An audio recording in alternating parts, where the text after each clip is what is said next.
The sledgehammer felt heavy in my hands as I stood in my backyard, staring at the HOA's utility line snaking through my property.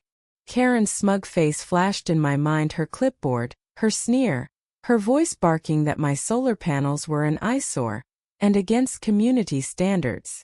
She'd rallied the HOA board to slap me with a $5,000 fine and an order to tear them down. My dream of sustainable living, years of savings, was crumbling because of her petty vendetta. I wasn't just mad he was done. That night, under the hum of cicadas, I swung the hammer. The line snapped with a satisfying crack. I hadn't always been this bold. When Karen first stormed over, I tried reasoning. I showed her the permits, the eco-benefits, the legal exemptions for solar installations. She didn't care. "This neighborhood isn't your hippie commune," she spat, her perfectly manicured nails jabbing the air. I dug deeper, finding HOA bylaws that supported my case. At the next meeting, I presented my evidence, expecting fairness. Instead, Karen twisted my words, claiming my panels lowered property values. The board, her cronies, nodded like puppets. I left humiliated, my neighbors whispering. But then I found a dusty county ordinance proving the HOA couldn't override state solar laws. Karen's reign was built on lies, and I had the truth. The confrontation came at the annual HOA picnic. Karen was holding court, champagne flute in hand, when I stepped forward with my lawyer, Sarah, a sharp-eyed woman who'd taken my case pro bono after hearing Karen's name.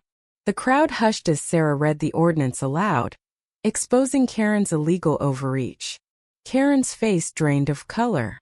"This is slander," she shrieked, but her voice cracked. Then came the twist. Old Mr. Jenkins, the quiet widower next door, stood up. He'd been Karen's first victim, fined for his vegetable garden until he gave up. He pulled out a recorder, playing Karen's voice threatening him with eviction. Gasps rippled through the crowd. Karen's allies shrank back. She was cornered, her authority unraveling. Karen didn't go quietly. She doubled down, filing a lawsuit against me for vandalism, after I legally severed her utility line, which, per county records, trespassed on my land. In court, her lawyer painted her as a victim, but Sarah dismantled their case. The judge, unimpressed by Karen's crocodile tears, ruled in my favor, citing my right to go off-grid. The courtroom buzzed as Karen stormed out, vowing revenge. But her power was gone. The HOA board, shamed by the recording and public backlash, voted her out. Neighbors who'd stayed silent now apologized, some even asking about solar panels. Karen's house went up for sale a month later, her reputation in tatters. Standing on my roof, I watched the final solar panel click into place, my home now fully off-grid.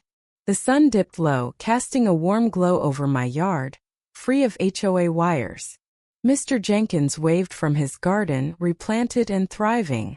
Sarah had become a friend, sharing coffee and stories of other Karens she'd taken down.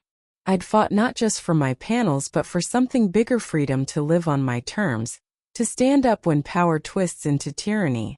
Karen thought she could bully me into submission, but she'd awakened a resolve I didn't know I had. Her downfall wasn't just mine. It was ours, a neighborhood reclaimed from her grip.